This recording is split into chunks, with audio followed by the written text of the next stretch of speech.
buenos días. Vamos a comenzar con este nuevo seminario dentro de del marco de los seminarios de la Coordinación de Ingeniería Estructural. Esta vez el doctor Miguel Ángel Jaimes nos va a platicar de un tema bastante interesante que es sobre contenidos, ¿no? Que pocas veces se habla dentro de la ingeniería estructural. Voy a hacer una breve presentación del doctor Jaimes. Él se graduó de ingeniero civil en la Facultad de Ingeniería de la Universidad Nacional Autónoma de México en el año 2000. Posteriormente obtuvo la maestría y el doctorado en ingeniería en el programa de posgrado en ingeniería de la UNAM en 2003 y 2007 respectivamente. Forma parte del Sistema Nacional de Investigadores de México desde 2009. Ha participado como expositor en diversos congresos nacionales e internacionales y publicado más de 35 artículos en revistas arbitradas de circulación nacional e internacional en temas de ingeniería sísmica, estructural y de riesgos. 29 de ellos en revistas de alto impacto. Actualmente trabaja en 3 líneas de investigación dentro de la Coordinación de Ingeniería Estructural del Instituto de Ingeniería, como son comportamiento y diseño de contenidos y elementos no estructurales por sismo y viento, que es parte de la presentación que nos va a hacer el día de hoy, comportamiento y diseño sísmico de estructuras enterradas y comportamiento y diseño estructural de nuevos sistemas estructurales híbridos. Entonces, sin más preámbulos, los dejo con el doctor Miguel Ángel Jaimes. Gracias. Bueno, muchas gracias por su asistencia. Esta presentación estará para el 13 de septiembre. Ya, gracias. Y bueno, después ocurrieron el evento del 7 de septiembre, tuvimos que ir a la parte de observar los daños allá en Oaxaca, y después ocurre el sismo del 19 de septiembre, entonces se pospuso para el día de hoy. Entonces les voy a presentar un poco de los tres, la parte de la presentación. Está basada en 6 partes, está dividido en 6, que es la introducción, la parte de los objetivos del estudio, y 3 ejemplos ilustrativos, ¿no? Uno que son barricas de vino, equipos eléctricos y los contenidos y esculturas en construcciones, considerando lo que es interacción suelo-estructura y el comportamiento no lineal de estas, ¿no? Y algunas de las conclusiones, pero que vamos a ir viendo, ¿no? Entonces, ¿por qué, no? Aquí vemos algunos de los ejemplos de lo cual se aplican, digamos, estas soluciones que vamos a ver de las ecuaciones diferenciales. Se han estudiado para ver el comportamiento tanto de rocas precarias balanceadas en los Estados Unidos, el volcamiento de equipos eléctricos. Otro, por ejemplo, es el del Monumento a la Madre, ocurrido el 19 de septiembre, aquí en la Ciudad de México. El apilamiento de las barricas de vino. Y bueno, también para estudiar el movimiento fuera del plano en algunas construcciones antiguas, ¿no? Como son los templos, para estudiar, por ejemplo, el muro también.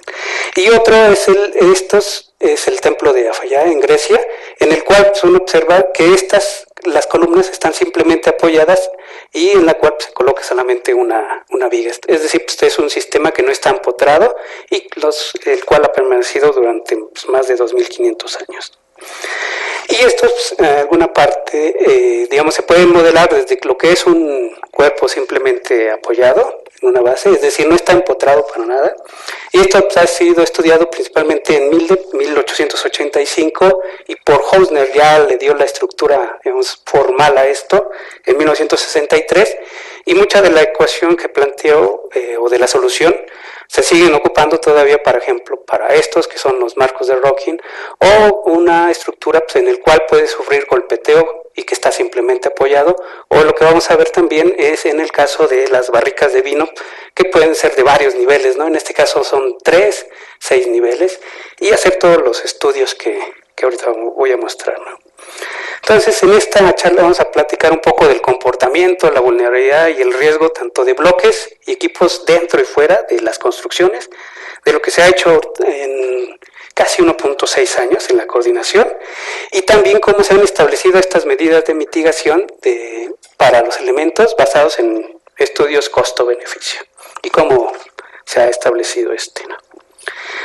Y bueno, la justificación es que los daños en contenidos y componentes no estructurales pueden exceder en algunas ocasiones el costo estructural durante eventos naturales como son sismos, huracanes, y en algunos casos como en las plantas eléctricas, hospitales, museos, y que además en estos algunos elementos no estructurales pueden causar víctimas durante un evento sísmico. Por ejemplo, en el caso del sismo del 19 de septiembre de este año, el 90% de las víctimas estaban dentro de las construcciones, pero hay un 10% de estas víctimas, al menos en la Ciudad de México, que están fuera de las construcciones por caídas de barda, etcétera, que vamos a ver un poquito de eso. Entonces, el primer ejemplo es el costo-beneficio de barricas de vino, considerando algunas estrategias de mitigación, como el denominado sistema Radl-Stender, que es principalmente una cuña que se pone en la parte superior, vamos a verlo. En este caso también se propone un cable pretensado fijado en la parte superior de las barricas, y lo que es un sistema de interfase de fricción, es decir, modificando la fricción que existe entre los contactos entre las barricas y el suelo, ¿no? Y cambia el comportamiento de esta. Entonces, este es uno de los, digamos, para aquellos que no conocen, pues estas son las barricas que están apiladas. Ahorita vamos a ver las dimensiones, llegan a ser desde hasta casi 6 metros, y estas son algunas de las publicaciones que las cuales se ha tenido, donde se han publicado los resultados, tanto en el 2016 como en el 2017 de este tipo de estudios. Uno, pues las barricas que son, les decía, son 5.3 metros. El costo, digamos, en este caso nada más de un apilamiento, podría variar, pues, depende el viñedo, depende el tipo de proceso y producción y la reputación de las marcas, el costo. En este caso estamos tomando algunos de casi $12,000 por cada, digamos, stack de barricas. Y cada uno de ellos pues, contiene aproximadamente 3,000 litros por metro cuadrado. Entonces estos son algunos de los daños que se observan, por ejemplo, en el sismo de Chile del 2010, de magnitud 8.8, en el cual pues, la pérdida estimada anda del 120 millones de litros, y también se observan diferentes modos de colapso, así como hay diferentes modos de colapso en las estructuras, también en esto puede ser por volteo, hay veces que es la expulsión de la barrica superior, deslizamiento, etcétera, y en el cual no hay medidas de mitigación. Por ejemplo, en el caso del sismo de Napa del 2014, de magnitud 6, 50 de las 400 bodegas sufrieron daños. El tiempo de recuperación es aproximadamente 5 a 6 semanas, y lo que se hace generalmente pues, es reapilar en la misma manera que antes del sismo, ¿no? Entonces, en este caso vamos a mostrar algunos estudios de lo que se hizo para establecer algunas medidas de mitigación. Y vamos a ver, así como se construyen en las estructuras curvas de fragilidad, aquí también pues, construimos curvas de fragilidad para barriles apilados, calculamos los estimadores de pérdida y también pues, evaluamos estas 3 medidas de mitigación que vamos a ver con un poco más de detalle. Aquí en esta diapositiva se presenta lo que son el modelo, digamos, el modelo matemático que se establecen, se resuelven unas ecuaciones diferenciales en el cual pues, están las fuerzas de contacto, las fuerzas externas, las matrices de masas diagonal, el vector de componente de la posición de cada una de las barricas con respecto a un sistema de referencia, y todo esto, bueno, pues, se hace a través de un sistema que se realizó en MATLAB, ¿no? Versión 8, y que se considera pues, un sistema aquí también para considerar que solamente existe la parte de compresión y fricción, pero no tensión. Entonces es uno de los modelos que se mejoraron, en este caso en el 2016, aquí se adicionaron lo que son los anillos en los cuales está compuesto las barricas también. Entonces se mejoró un poco más el modelo, y en esta, así como también pues, en las construcciones, cuando vemos un edificio, ahí existen diferentes estados de daño. En este caso también establecimos diferentes estados de daño, en este caso para las barricas. El primer estado es sin daño, es decir, no hay daño en ninguna de las barricas, no hay volteo de estas. El estado de daño 1 pues, es que ya sea que la barrica 1 o la 2 se vuelque, es el estado 2, sea que estas dos vuelquen, y así el estado de daño, en este caso de esta figura, sería que todas estas volcara. ¿Sí? Entonces aquí pues, vemos un poco el comportamiento ante un evento sísmico. Por ejemplo, pues aquí ante este sismo, el stack de barrica pues, permanece en, digamos, no hay ningún colapso, todas permanecen en el mismo sitio. En el segundo se vuelca la barrica 1 y la 2, por eso es entonces hay una expulsión de los barriles superiores y son principalmente dos estados de daño. Es el estado de daño 2, en el cual fallan estas dos, y otra es esta, donde pues, aquí sería el estado de daño 6, en el cual pues, sí vuelca ya toda esta parte, ¿no? Entonces, para cada uno de ellos pues, lo sometimos a este modelo, el cual también fue calibrado con algunas pruebas experimentales que se han hecho principalmente en Chile y pues, obviamente en Estados Unidos.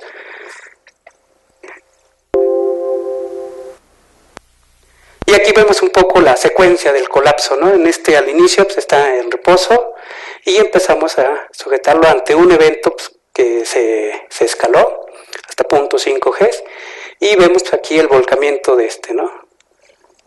Este barrica. Y este pues, es el estado de daño 1. Aquí vemos un segundo estado en el cual este es en la otra dirección, es decir, se revisan en este caso en una dirección y en otra para poder ver el modo de falla, ¿no? En este caso es un modo de falla de deslizamiento de las barricas y se llega a tener un estado de daño 6. Pero también podríamos ver que aunque que todas estas volcaran, eso no quiere decir que la pérdida sea total. Esto se vio, por ejemplo, con Marrow en el 2001 y 2002, en el cual dejaban caer las barricas desde una cierta altura para poder estimar la pérdida, porque al final pues, la pérdida no es que vuelque uno u otro, sino la pérdida del contenido. Es decir, pues, en este caso sería, aunque aquí se ve que es agua, pues, en el caso pues, el de las barricas sería el vino, y la pérdida total, en este caso se estima que sería solamente en aquellos casos en el cual todas las barricas vuelquen hasta una altura de 1.5 metros aproximadamente. Y pues, esto se considera dentro de toda esta modelación para estimar las pérdidas y tanto pues, el valor esperado de las pérdidas como pues, el segundo momento, pues, la desviación o varianza de estas. Y con ello, al sujetarlo a una familia de eventos sísmicos representativos de la zona, se pueden obtener lo que se le llaman las funciones, en este caso de vulnerabilidad, que nos relacionan una medida de intensidad con el daño, en este caso con las pérdidas, normalizadas contra el valor total, ¿no? Y aquí pues, vemos algunas para el de 5 niveles y para el de 6 niveles, en ambos sentidos, en la dirección longitudinal y la dirección transversal. Y bueno, pues el ajuste que finalmente se realiza para poder hacer todos los cálculos posteriores, ¿no? Aquí vemos, con esto, ya que tuvimos el sistema, bueno, pues ahora vamos a establecer las medidas de mitigación. En este caso, como les comentaba, son 3 principales. Una es el sistema Karel-Stender, que está patentado por Marrow en el 2004, y en el cual es una cuña que se coloca solamente en la parte superior con esta. Son elementos que van solamente en la parte superior de cada una de los stacks de las barricas. En este caso lo que hicimos es modelar un cable pretensado en que va desde la parte superior hasta la parte inferior, que está anclado. Y bueno, pues aquí la ecuación que ya se estaba resuelto, nada más se adiciona una nueva parte, una nueva componente, digamos, en la parte de la ecuación diferencial. Y otro es también modificar la interfase de fricción de tal manera que permitiéramos, de forma, digamos, artificial, modificar la fricción en esto. Entonces son las 3 medidas de mitigación y vamos a ver pues, que dependiendo nuevamente el número de niveles de las barricas es la medida de mitigación adecuada, ¿no? Entonces aquí por ejemplo, pues, si nada más observáramos a través de las funciones de vulnerabilidad, uno diría pues, la medida de mitigación, en este caso la azul, es sin medida de mitigación y la línea como roja sería con medida de mitigación. Entonces ante una intensidad vemos pues, que las pérdidas se reducirían ante cierta medida de mitigación, pero pues esta cambia si esta es de 3 niveles y con respecto a una de 6 habrá que verla. Entonces, vamos a ver cuál es una de las mejores estrategias de mitigación para cada una de ellas. Y para ello pues, hacemos este análisis costo-beneficio para poder determinar cuál podría ser la adecuada acorde a las condiciones, ¿no? Para ello se realiza, en este caso, como lo que el interés era en la parte de Chile, hacemos el estudio de la amenaza sísmica con el método conocido de Esteban Cornell en el 68. Aquí están parte de las fuentes sísmicas allá en Chile, considerando todo esto. Y también, pues, por otro lado, pues, está la parte de la exposición. Aquí, en este caso, son 25 bodegas ubicadas en el sur de Chile central. Aquí están cada una de las bodegas. Y en el cual, bueno, realmente, por ejemplo, en la capacidad de almacenamiento de las bodegas pues, alcanzan más o menos 1.286 millones de litros, ¿no? Pero de las cuales 38 millones se mantienen en esto de lo que son los barriles de madera, que es lo que estamos estudiando. Y aquí vemos, ¿no?, la zona de estudio con respecto a aquí está. Digamos, la ubicación de cada una de ellas, y en la cual de cada uno, pues, y para cada una de las ubicaciones, se estiman lo que es el costo. Este sería el costo sin medida de mitigación, este es para el costo considerando la medida de mitigación 1, la 2, la 3, cada uno con el cable, con esta especie de cuña, la medida de mitigación 1, el segundo el cable pretensado y el otro pues la interfase, ¿no?, modificando. Entonces se consideran pues, los costos de reemplazo y su ubicación, así como pues, las configuraciones, ¿no?, si es de 3, 4, 5 o 6 niveles. Y con ello hacemos otra vez nuevamente toda la parte del modelado, con la cual pues, obtenemos las funciones, en este caso de vulnerabilidad, haciendo las consideraciones. Y aquí, bueno, nada más es el ajuste, los parámetros que resultaron, y como pues, el valor esperado y la varianza que se obtiene para cada una de ellas, ¿no? Es decir, sin medida de mitigación, con la medida de mitigación 1, con la 2 y con la 3. Y con esto pues, obtenemos lo que ya les había platicado, las funciones de vulnerabilidad. Pero ahora viene la parte de cómo presentar, se resuelve la parte se hace el estudio costo-beneficio para cada una de las medidas de mitigación, y en este caso un poco más sencillo es verlo así, la distribución de de los daños o pérdidas en este caso en la zona de estudio. Y aquí vemos en esta parte cómo serían, digamos, en color rojo, serían en las de mayor daño y color rojo las de mayor daño y color amarillo las de menor daño, ¿no? En este caso, sin medidas de mitigación, tendríamos esta distribución de daños. En este caso, para el sistema de barricas de 6 niveles, es decir, la más alta, de 5.4 metros. Y en estableciendo de colocar nada más el sistema de cuñas. Entonces vemos pues, que casi no hay ninguna diferencia entre estos dos sistemas, ¿no? Es decir, no tendría una medida de mitigación al utilizar esto en barricas de 6 niveles. En cambio, se observó que en barricas de 3 niveles se tenía una adecuada medida de mitigación. Sí, y por otro lado, por ejemplo, aquí ya vemos que de pasar de rojo a amarillo, es decir, el poner un cable pretensado sería la más adecuada medida de mitigación para poder reducir las pérdidas económicas, ¿no? En también pues, el sistema de aislación de fricción pues, podría también ser útil, reduciendo en algunas zonas, ¿no? Sin embargo, para este sistema, digamos, la recomendación sería utilizar este cable de pretensado, ¿no? Pero tenemos que ver también si el costo-beneficio es adecuado. Aquí vemos que sí, que en esta parte podría ser.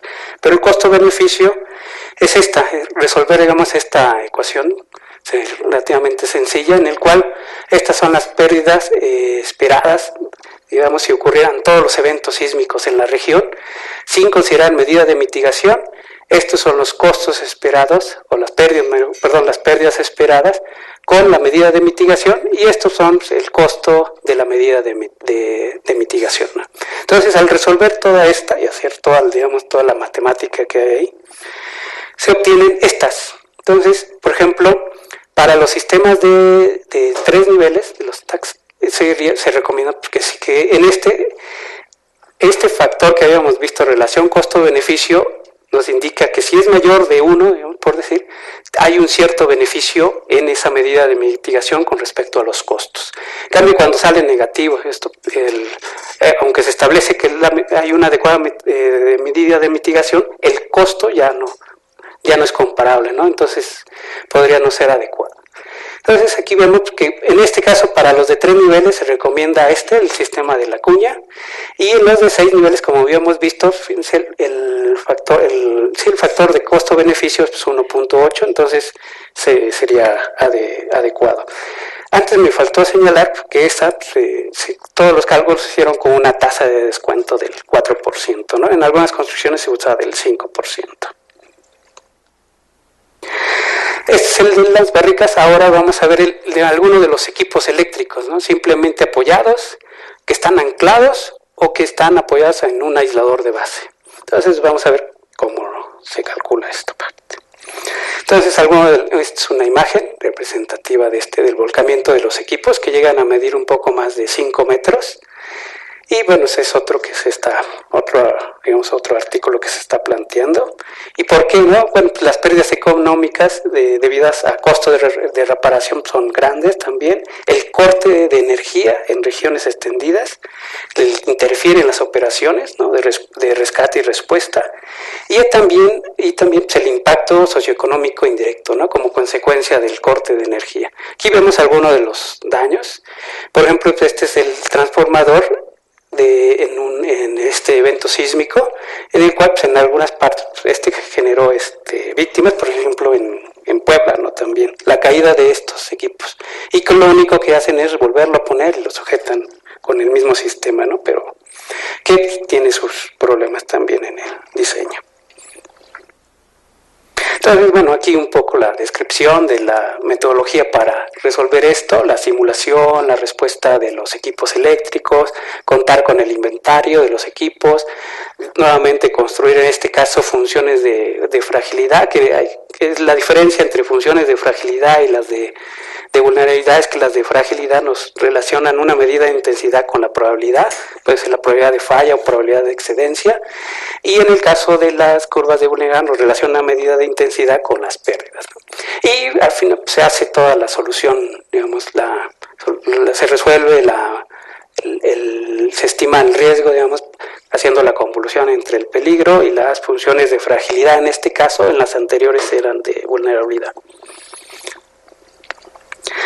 Y bueno, esto, como ya había mencionado, esto es de Hausner, ya viene, en el cual estudia este bloque simplemente, y en el cual pues, resuelve esta ecuación del movimiento, en el cual está principalmente regido por este alfa, que es este ángulo que está entre cada uno de ellos, la R, que es otro parámetro, que nos, digamos, haciendo en algunas partes matemáticas, nos relaciona con la frecuencia del bloque, es decir, como que fuera la frecuencia de la estructura. En este caso sería con este parámetro nos relaciona un poco la frecuencia del bloque y los tamaños. Entonces, esto ya Hausner había visto que bloques entre más grandes y más esbeltos, digamos, son más estables. Entonces hay varias explicaciones de ello. Y digamos que estos bloques, para disipar la energía, trabajan a través de lo que se llama el coeficiente de restitución, que son la velocidad, digamos, posteriori con respecto a la anterior, ¿no? Antes y después del impacto. Entonces con eso disipa la energía y se ha visto que funciona, ¿no? A través también de pruebas experimentales. En el anterior habíamos visto el bloque nada más simplemente apoyado. En este caso ya vemos la modelación, digamos, se complica un poco más al considerar lo que son los sujetadores de cada uno de los equipos, el cual proporciona un anclaje elastoplástico dependiendo del comportamiento que se requiera, pero pues es parte de la solución que se hace, ¿no? A través de la ecuación de este tipo. Entonces esta formulación ha sido planteada ya por Macris y Black en el 2002, y también se hicieron algunas pruebas experimentales en este tipo, ¿no? Entonces, y esta es otra, digamos, ya ahora la ecuación que antes teníamos en esto se va un poquito más, se va complicando un poco más, pero pues, tiene solución. Esta la propusieron unos italianos, Basilio y Macris, en este caso, perdón, griegos, pero antes ya lo habían propuesto también unos italianos. Y en este se utiliza para el ejercicio.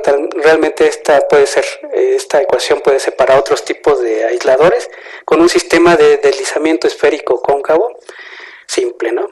Entonces, bueno, aquí vemos, por ejemplo, pues, el diagrama que tendrían estos aisladores. Entonces, la solución es resolver estas ecuaciones a través de varios. En este caso, pues es MATLAB, ¿no? Y aquí están lo que son los 9 equipos que se estudiaron. Son 9 equipos representativos de lo que existe, digamos, en el mercado. Y aquí vemos 2 principales, al menos traté de resaltar en estos.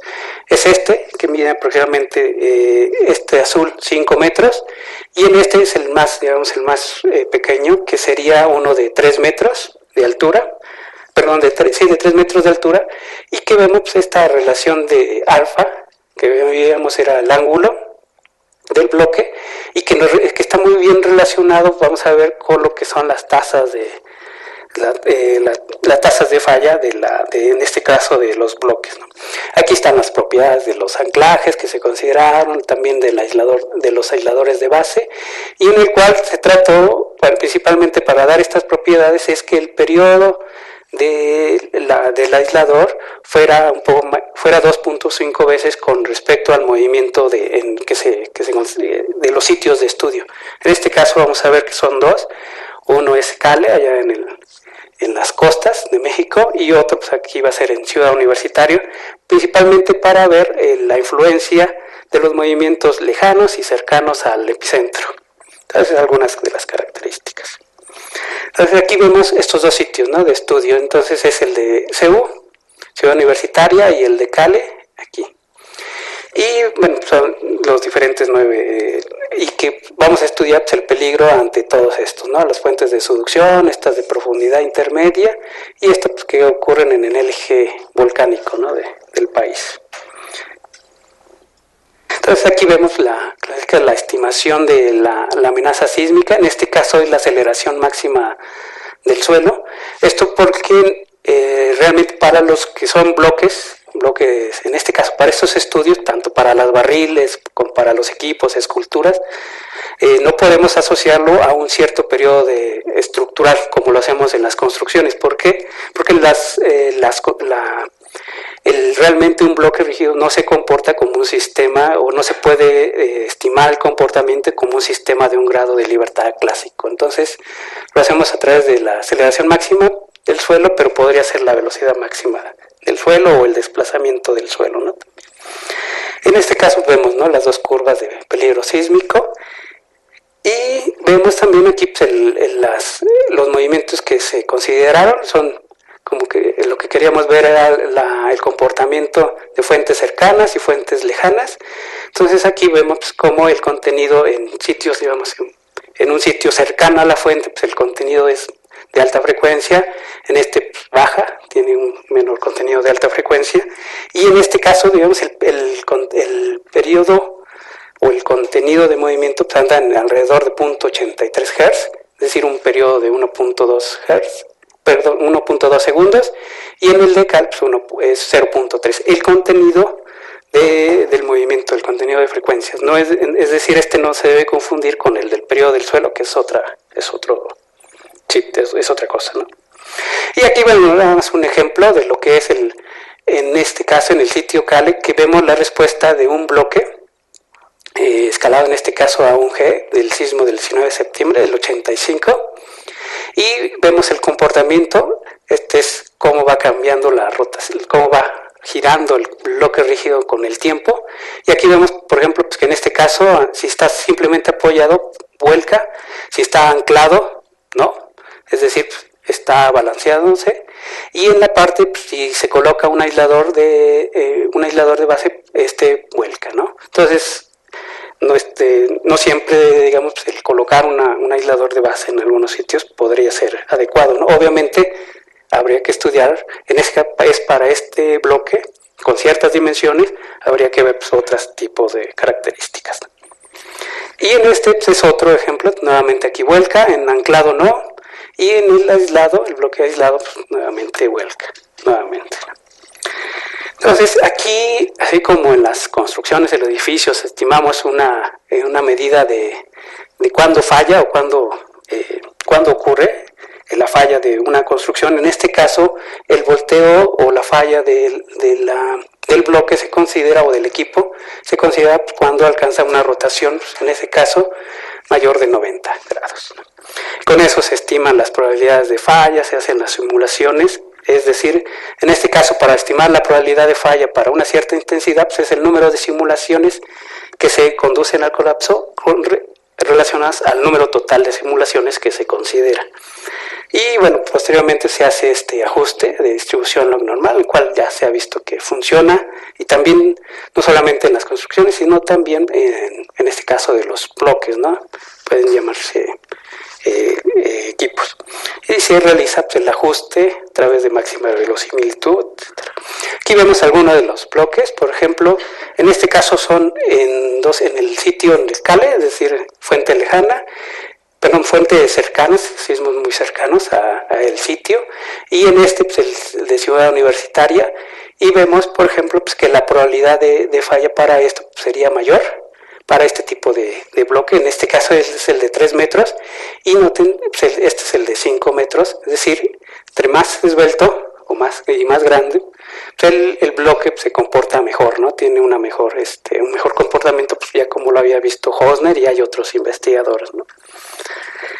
Y algo, bueno, aunque se ven aquí muchos números, algo que me gustaría ver, estos dos, si notan, este es el de 3 metros, es un bloque, digamos, pequeño, relativamente, con una altura de 3 metros, y esos, los bloques, este es el de 5 metros, están ordenadas en forma descendente, y aquí vemos lo que son las tasas de falla en cada uno, y así como las probabilidades de falla, pero lo que sí observamos es que la tasa anual media de falla va descendiendo conforme el bloque va creciendo, ¿no? En su tamaño.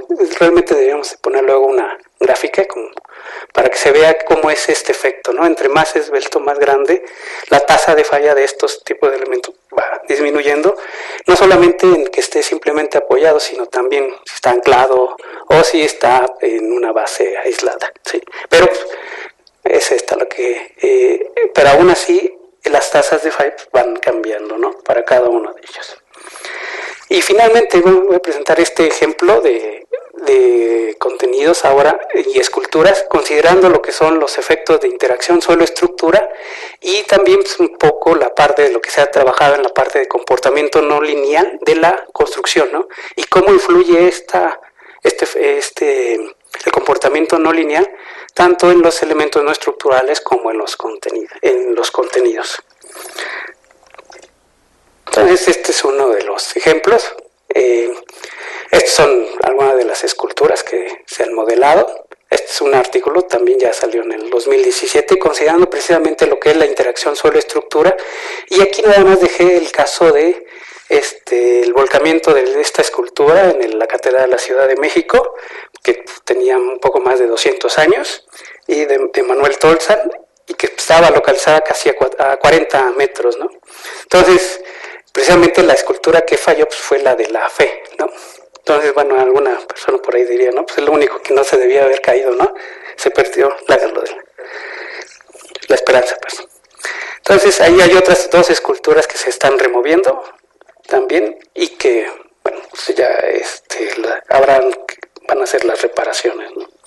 Entonces, en vamos a presentar un poco de lo que es la estimación de la respuesta por volteo de un bloque rígido. En este caso sonosimétricos. En el anterior habíamos visto pues casi todos eran simétricos, pero aquí vemos, por ejemplo, pues, que el centro de masas de cada una de alguna de las esculturas no coincide precisamente pues, con el centro geométrico. Entonces hay un efecto de asimetría que se considera y que es relativamente sencillo meterlo. Y también el considerar cuál es la influencia de la interacción suelo-estructura de la construcción o del edificio, así como los efectos no lineales de esta dentro de los bloques rígidos, ¿no? Si es bueno, si es malo, etcétera, ¿no? Y así estudiar esta influencia, ¿no? De los efectos.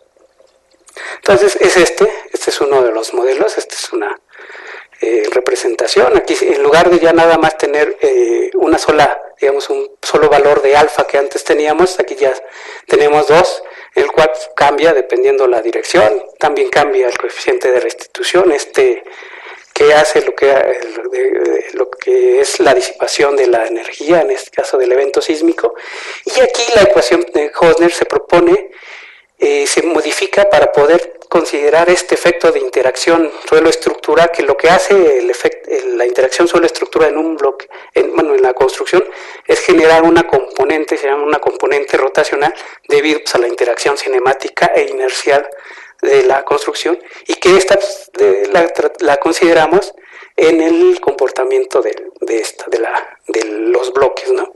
Que en este pues, es un poco más complicado, pero realmente sigue siendo la misma de Hosner, adicionándole este factor con otras, ¿no? Con el coeficiente de restitución, que era un poquito más sencillo, pero en lo único que cambia es nuevamente que se consideran estas alfas, pero realmente el coeficiente de restitución, hasta lo que se ha propuesto, es que depende principalmente de la geometría, ¿no? Aquí vemos un poco más el caso de digamos, para considerar la interacción suelo-estructura en la construcción, y aquí vemos la ubicación de estos bloques. Aquí vemos un poco todos los términos que están involucrados en el modelamiento de este tipo de bloques. Y bueno, tanto se considera la parte considerando la traslación y rotación de la base, ¿no? Y esto se resuelve, o se sujetaron para 3 construcciones, una de 5 niveles, otro de 10 niveles y otro de 15 niveles, en este caso. Aquí está la parte de toda la modelación, y aquí está uno representándose, pues aquí el bloque está colocado en el centro de masas del piso, ¿no? Realmente podríamos adicionar un poco más, complicar un poco más esto, colocándolos no en el centro de masas, sino pues, en una esquina, lo cual modifica un poco más el comportamiento de estos bloques, ¿no? Y aquí para considerar la interacción, no solamente lo hicimos, digamos, para el suelo blando de la Ciudad de México, que es el más representativo, era el registro de SCT. Aquí vemos el registro que casi llega a un G, pero pues, ahora ya tenemos otro, o va a ser uno de los más representativos, posiblemente sea otro, pero este es el del 19, pero en la estación 54, donde hubo representativo de la zona donde hubo los mayores daños, 1.11. Entonces vemos, por ejemplo, que las intensidades parecen un poco a estas que vemos para otros sitios. Este es el de Kobe y este es el de Loma Prieta en el 89. Los dos son de Loma Prieta del 89, ubicados también en suelos blandos de esta zona, ¿no? Entonces esos 3 edificios los sujetamos a estos movimientos sísmicos, y aquí vemos pues, la parte de en este caso la respuesta en este caso de un bloque sencillo. Es el Ángel Triunfante de Salvador Dalí, ahí en el Museo Sumaya, pero asumimos que ahora ese museo pues, estuviera en una zona de transición, por decir así, o más bien los objetos estuvieron dentro de estas construcciones de 5, 10 y 15 niveles, pero en una zona de zona blanda, ¿no? Y bueno, son otro, ¿no? También el elefante espacial, para modelarlo también, cada uno de ellos. Y aquí pues, observamos, principalmente en es un ejemplo nada más, que si no consideramos lo que es interacción suelo-estructura, estos objetos simplemente se estaban en balanceo, pero al considerar los efectos de interacción suelo-estructura podrían volcar, ¿no? Considerando pues, esta parte de la componente rotacional, es decir, cambia el comportamiento, el considerar o no considerar los efectos de interacción suelo-estructura dentro de una construcción, ¿no? En la parte de los elementos no estructurales, ¿no? Y luego también, bueno, en esta parte también quisimos ver cómo influye lo que es el comportamiento no lineal de la construcción. Como sabemos, si la construcción fuera totalmente lineal, las intensidades sísmicas también incrementarían linealmente. Sin embargo, en una estructura con comportamiento no lineal, las intensidades sísmicas de piso van decreciendo, porque por la degradación por el comportamiento comportamiento histerético, perdón, de la construcción, ¿no? En cada uno de los pisos. Entonces aquí vemos en este lado, digamos, el lado izquierdo, cada uno, el comportamiento lineal para una estructura, en este caso es de 5 niveles, ¿sí? De 5 niveles con un periodo de 0.885, y vemos aquí el comportamiento lineal de la construcción de este edificio, sujeto a movimientos sísmicos, o sea, a diferentes intensidades sísmicas van creciendo, y de hecho, por ejemplo, aquí vemos, ya al sujetarlo a un modelo con este modelo de comportamiento de Campos y Esteva del 97, que ya considera la parte de degradación de rigidez y resistencia, cómo va cambiando. Por ejemplo, pues ante un evento pequeño, pues es comportamiento lineal, va creciendo, y en algún momento pues ya existe el comportamiento no lineal a través de esto, ¿no? Del diagrama de histéresis. En este caso están ubicados en la azotea. Este es para el de 5 niveles, y este es para el de 10 niveles. Entonces son algunos, ¿no? Realmente son un poco más de 100 muestras o 100 simulaciones de las cuales se analiza, y esos movimientos, digamos, en cada uno de los pisos se analiza para poder estudiar el comportamiento de los bloques colocados en cada uno de los pisos del edificio, de diferentes tamaños ahora, que sean representativos, en este caso, de lo que se encuentra en las construcciones típicamente, ¿no? Entonces, uno de estos son que tuvieran, por ejemplo, el ángulo, uno de los parámetros es que estuvieran entre 5 y 20 grados, 20 radianes, perdón, creo que son grados. Y en esto, pues este parámetro, que es un parámetro de la frecuencia, en este caso de los bloques, que estuvieran entre 2 y 5 de cada uno, y representativos. Entonces, dentro de eso pues está, esta es la que colapsó, o sea, casi 40 metros, entonces, bueno, no solamente es el daño, sino lo que pudo haber ocasionado, ¿no? Y estos dos se removieron. Entonces, estos son los bloques que estudiamos, y construimos nuevamente para lo de 5 niveles, lo que se le llaman las probabilidades de falla de cada uno de estos ante este conjunto, esta familia de movimientos sísmicos, tanto para estructuras con un comportamiento lineal como no lineal. Este caso es para la de 5 niveles, y aquí vemos en este caso es uno de los objetos, el cual ante la misma intensidad, veamos, esta es la columna para los de estructuras considerando comportamiento lineal, y estas son las construcciones para estructuras con un comportamiento no lineal. Y vemos, por ejemplo, que ante una intensidad sísmica, pues, la probabilidad de falla en este caso es de 0.6, por decir, un bloque, pero para la misma construcción, pero bajo comportamiento no lineal, la intensidad, ante la misma intensidad, pues, la probabilidad es menor. Es decir, si uno construyera todas estas relaciones a través de modelos lineales, digamos, estaríamos del lado conservador para este tipo de objetos, ¿no? Y para este tipo de construcciones. Pero si consideramos el comportamiento no lineal de la construcción, podríamos, bueno, es bien la probabilidad de falla debido a que las intensidades del movimiento disminuyen. Hay un cierto también cambio, ¿no?, en el contenido de frecuencias para un nivel de piso, si tiene comportamiento lineal o no lineal, ¿no? En realidad, por ejemplo, si tuviera comportamiento no lineal, se movería el contenido de frecuencias, digamos, por el comportamiento inelástico, ¿no?, de la estructura. Y aquí vemos el otro ejemplo. Este es el de para el edificio de 10 niveles. Nuevamente, ante una intensidad, este objeto está localizado en el piso 4, y vemos que nuevamente que ante una intensidad, la probabilidad en este caso podría ser cercana a 0.8, probabilidad de falla, y en esta, para el comportamiento no lineal ante la misma intensidad y nuevamente en el mismo piso de la construcción, podría ser menor, ¿no? 0.4, es decir, pues la probabilidad de falla disminuyen, pero nuevamente esto va a depender de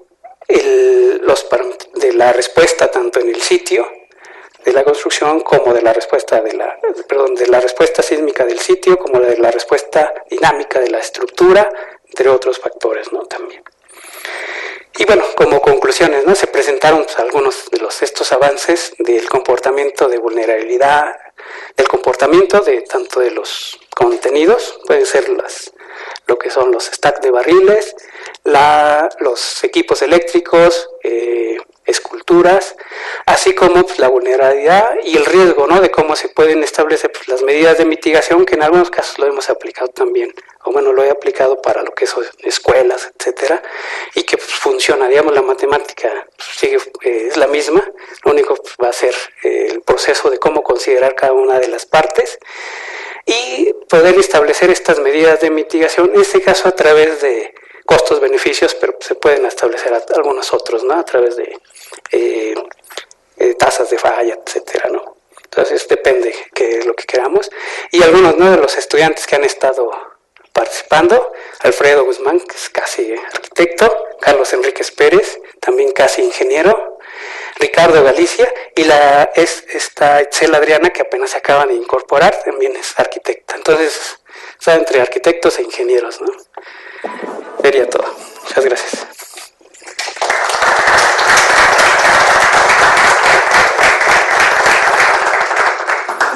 Muchas gracias. Tenemos tiempo para algunas preguntas, si alguien se anima.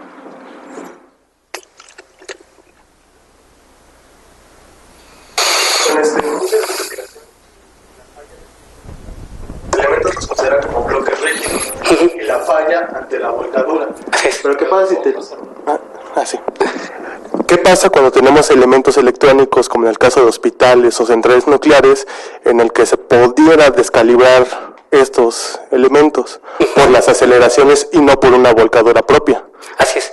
En esa parte sí hay algunos estudios, pero en ese es más específico para ese equipo. De hecho, se han hecho para lo que son en hospitales, y en esto nos basamos en las especificaciones que tiene cada uno de los equipos eléctricos para poder determinar cuál es la falla de la estructura, en este caso el colapso. En este caso, para los equipos se había considerado que era la volcadura, pero posiblemente, sí, como dices, hay algunos elementos de porcelana que tienen algunos equipos que podrían hacer que falle antes la construcción, y para eso pues entonces sí especificamos qué es, ¿no? Cuál es el estado que tendríamos que tener en ese caso. Sí.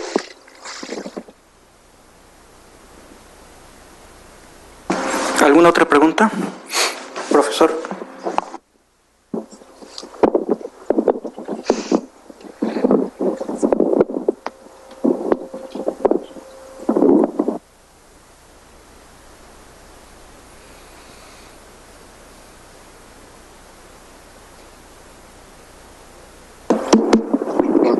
Bueno, tengo algunas cosas que no entendí.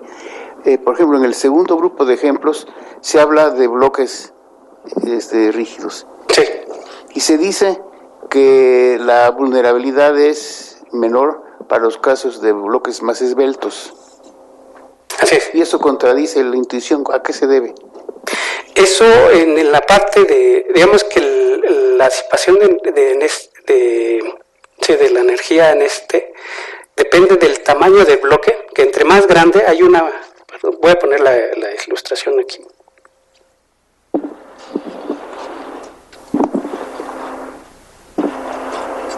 Que en esta depende principalmente de dos. Una, de esta relación, la estabilidad, que conforme más alto, digamos, por la parte de equilibrio, es más estable la construcción.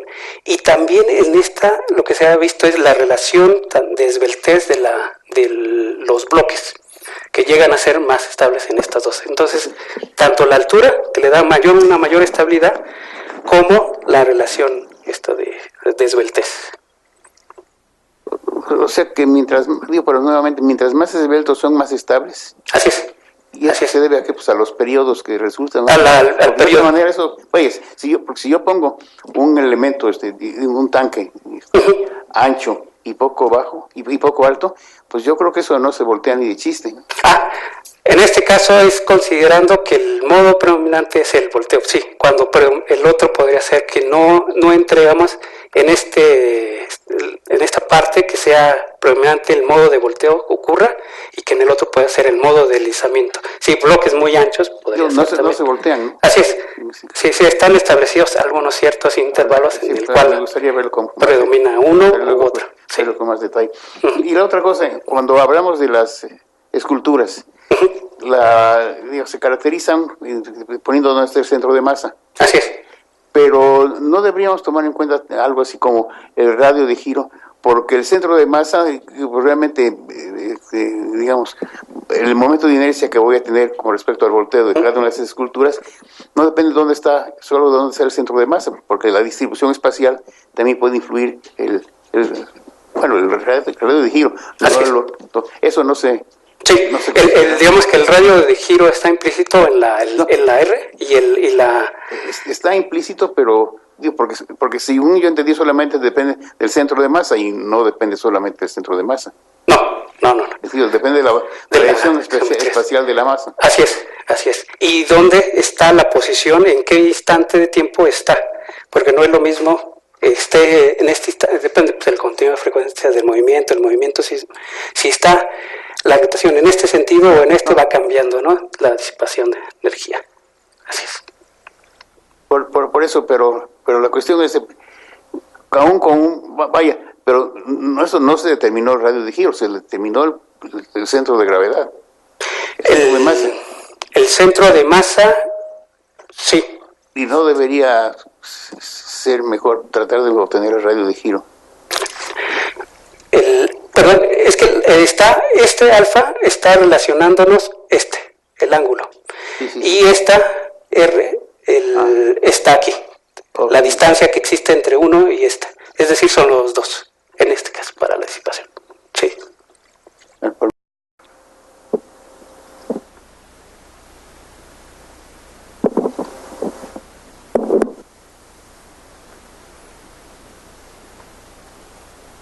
¿Alguna otra pregunta?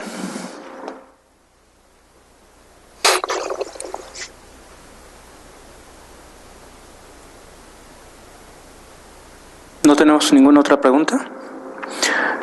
Bueno, si no tenemos, agradecemos nuevamente al doctor Miguel Ángel Jaimes y le damos su reconocimiento, ¿no? Sí, por la presentación. Gracias. Muchas gracias por su presencia.